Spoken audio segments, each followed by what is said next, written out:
Hello दोस्तों, फिर से एक नई वीडियो में आपको स्वागत करता हूं। और आज के वीडियो में मैं आपको कुछ बातें बताने वाला हूं जो भारतीय कामदार को इजराइल आने के बाद नहीं करना चाहिए। ऐसा कुछ हरकतें हैं जो नहीं करना चाहिए इजराइल आने के बाद, नहीं तो क्या है ना कि भारत का नाम भी इसमें बदनाम हो सकता है। तो सबसे पहला है कि कुछ 4-5 चीज़ें हैं जो हो रहा है अभी जो कि नहीं होना चाहिए, इसके लिए मैं एक वीडियो लेके आया हूँ। तो सबसे पहला है कि गुटखा खा के थूकना। तो देखिए, भारत में क्या है कि गुटखा खाना आम बात है और ज़्यादातर लोग जो भारत से आते हैं गुटखा खाते हैं। और भारत में काफ़ी सारे जगह क्या है ना गुटखा खा के थूकते भी है, तो वहाँ पे उतना इशू नहीं होता है।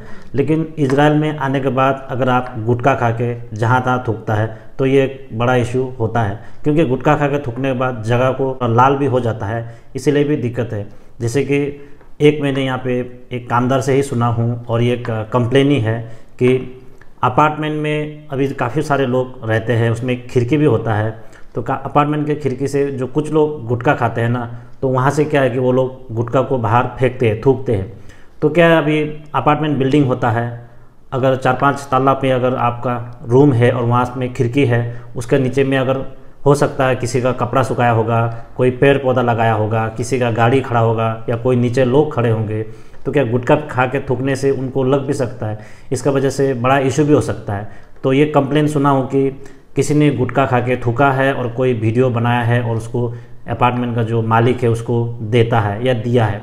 तो इस तरह का भी कुछ कंप्लेन सुना हूँ, तो ये आपको नहीं करना चाहिए। अगर आप गुटखा खाते हैं, आपको थूकना है, तो यहाँ पर बहुत सारा डस्टबिन पड़ा हुआ रहता है, उसमें आपको थूक सकते हैं, या कोई ऐसा जगह थूकिए जहाँ पे थूकने का लायक है जगह। आप लोग गुटखा खा के कहीं भी कोई वाल में थूकना, कोई दरवाजे के किनार में थूकना, या कहीं भी गाड़ी में चलते हुए गाड़ी के जो विंडो है या जो खिड़की है वहाँ से थूकना, इस तरह का काम आप लोग मत कीजिए। इससे भी आपको यहाँ पे इजराइल में दिक्कत हो सकता है। अगला जो कंप्लेन है वो है कि किसी को भी घूरते रहना। जैसे कि कोई लड़की देख लिया आपने, अगर वो लड़की काफ़ी सुंदर है तो उसको घूरते रहना। इजराइल में क्या है कि यहाँ पे डेमोक्रेसी है, जिसका वजह से यहाँ पे लड़की लोग क्या है बहुत फ्रीडम या खुले तरीके से रहते हैं, जैसे कि कपड़े छोटे पहन के घूमना, तो ये सब कुछ यहाँ पे होता है। और पूरा स्टाइल मार के घूमना ये भी होता है। तो क्या है कि अभी जो भी कामदार आ रहा है उसमें कुछ कंप्लेन ऐसा भी है कि वो लोग कोई लड़की को देखता है तो घूरते रहता है, उसको देखते रहता है। तो इजराइल में क्या है कि आप अगर कोई लड़की को अगर हाय हेलो बोलेंगे तो वो भी हाय हेलो बोलेगा।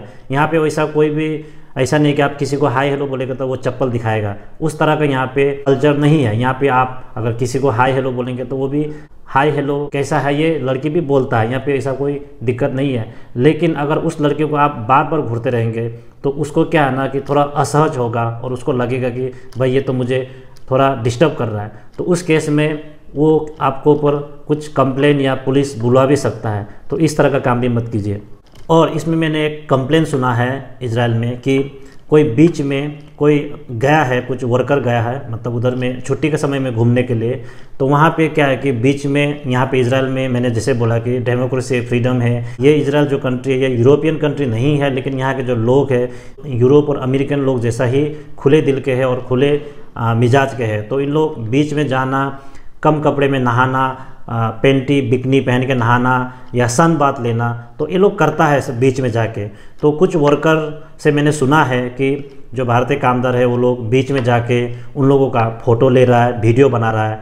तो कोई जो कामदार है वो वीडियो बनाते समय उसका जिसका वीडियो बना रहा था लड़की का, तो उसका माँ आके उसको 2 चाटा लगाया है। तो इस तरह का कंप्लेन भी सुना है। तो प्लीज़ आप लोग इस तरह का काम भी मत कीजिए। आप लोग बीच में जाइए, घूमिए, जहाँ पे लड़की नहा रहा है उसके थोड़ा बगल में जाके भी आप घूम सकते हैं, उन लोगों को कोई दिक्कत नहीं होता है। लेकिन अगर आप उनके फ़ोटो खींचेंगे, उनके वीडियो बनाएंगे, तो उनको भी लगेगा कि उनका जो प्राइवेसी है उसका हनन हो रहा है, तो उन लोग उसके ऊपर आपको कंप्लेन कर सकता है। तो इस केस में आपको डिपोर्ट भी कर सकता है अगर पुलिस को उन लोग कंप्लेन कर देगा तो इस तरह का काम से भी आप लोग बचिए। इस तरह का भी काम करने से क्या है ना भारत का नाम बदनाम हो सकता है। यहाँ के लोग सोचेंगे कि भारत के लोग तो ऐसा ही होता है बोल के सोचेगा, तो एक आदमी के लिए सबका नाम बदनाम होता है। तो आप लोग इस तरह का काम भी मत कीजिए। और जो तीसरा कंप्लेन है वो है कि बहुत ज़्यादा दारू पीना या पीना। तो देखिए, इजराइल में क्या है कि दारू पीना अलाउड है। आप कहीं भी किराना दुकान में जाएंगे, आप कोई भी दुकान में जाएगा तो आपको दारू मिलेगा। आप दिन में दारू पी सकते हैं, लेकिन उसका एक लिमिट है। और जैसे कि मैं सबसे पहले दारू पीने का टाइमिंग बता देता हूँ आपको।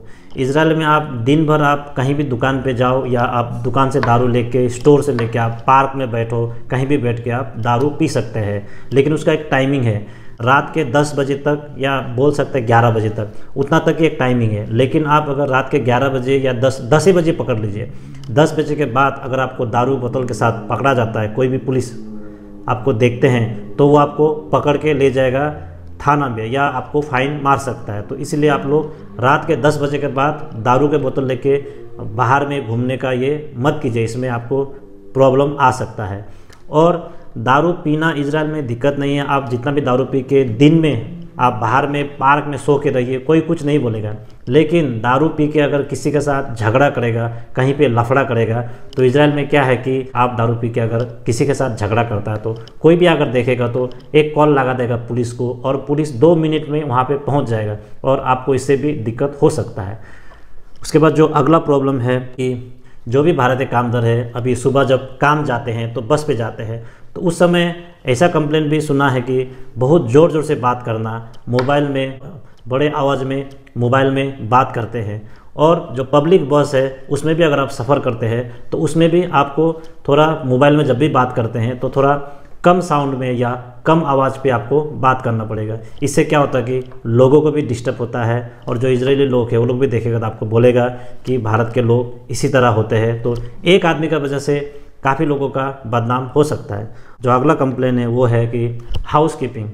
आप जहाँ पे भी रहते हैं, जैसे कि कोई अपार्टमेंट में रहते हैं, तो वहाँ पे आपका जो एरिया है आपको थोड़ा साफ़ रखना पड़ेगा। जैसे कि हम लोग का क्या है कि इंडिया में कचरे को कहीं भी फेंकना, डस्टबिन का उतना यूज़ नहीं करना, हम लोग इस तरह का थोड़ा आदत है। लेकिन आपको इजराइल में आने के बाद आपको ये सुधारना पड़ेगा, और आपका जो भी कचरा है और कूड़ा है इसको आप कोशिश कीजिए डस्टबिन में डालने का, या बाहर में भी अगर आप चलता है, जैसे कि पानी बोतल पी के अगर खाली हो जाता है तो उसको अगर फेंकना है तो कोई डस्टबिन का या कूड़ेदान का यूज़ कीजिए। आप कहीं भी बाहर फेंकना मना है, या आप कहीं भी बाहर नहीं फेंक सकते हैं, क्योंकि एक आदमी का गलती से ही सबका नाम बदनाम होता है। तो कोशिश कीजिए कि इजराइल में जो भी कामगार आ रहे हैं सब लोग इस बात को ध्यान दें और ये सब हरकत ना करें, ताकि हमारे जो भारत के नाम भी है थोड़ा ऊंचा रहे और बदनाम ना हो। और इस तरह का हरकत से कभी कभार क्या होता है कि आपको डिपोर्ट भी कर सकता है। तो उम्मीद करता हूँ वीडियो अच्छा लगा होगा। अच्छा लगा तो like, comment, share and subscribe जरूर कीजिएगा। मिलते हैं अगले वीडियो में कुछ नई अपडेट के साथ। तब तक के लिए बाय बाय, टेक केयर।